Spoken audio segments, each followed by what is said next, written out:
A study of octopus DNA may have solved an enduring mystery about when the rapidly melting West Antarctic ice sheet last collapsed, unlocking valuable information about how much future sea levels may rise in a warming climate.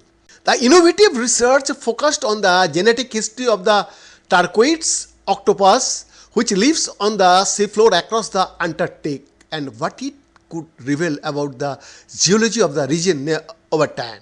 Tracing past encounters across the species, various populations suggested the most recent collapse of the ice sheet occurred more than 1 lakh years ago during period known as the last interglacial something.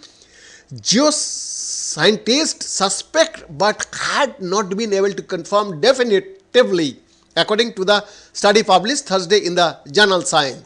This project exciting because it offers a brand new perspective to solve a long-standing question in the geoscience community, said lead study author Sally Lau, a postdoctoral research fellow at James Cook University in Australia.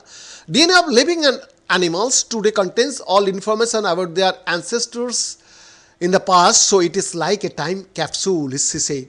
The research team arrived at its findings by sequencing the DNA of 96 turquoise octopuses that had been collected by institutions around the world and through fishing bycatch over the years.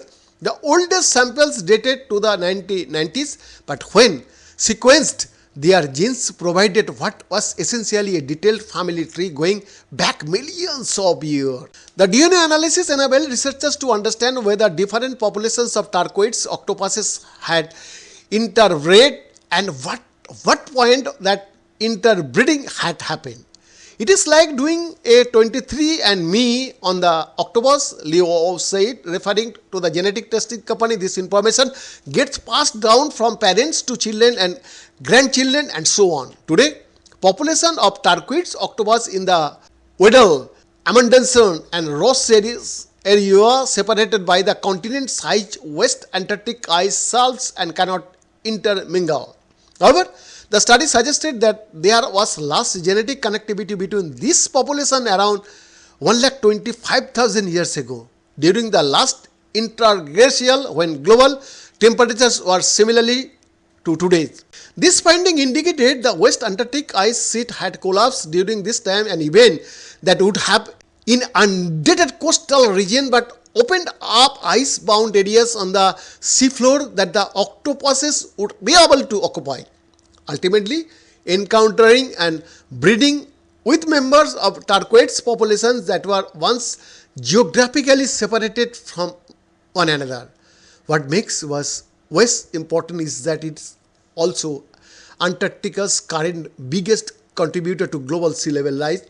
A complete collapse could raise global sea levels by somewhere between 3 and 5 meters, said study author Jane Stangl, professor and director of the Center of Sustainable Tropical Fisheries and Aquaculture at James Cook University.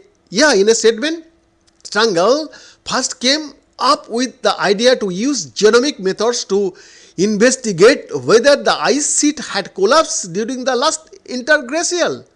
Understanding how the West was configured in the recent past when global temperatures were similar to today will help us improve future sea level rise projections, she said.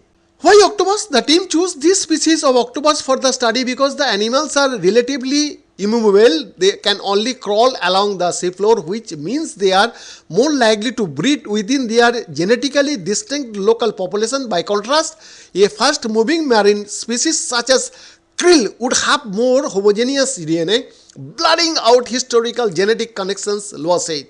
Plus, the biology of turquoise octopus was relatively well studied and scientists understand its DNA mutation rate and generation time, which are crucial for accurate molecular dating. Love added. BN Nazif report.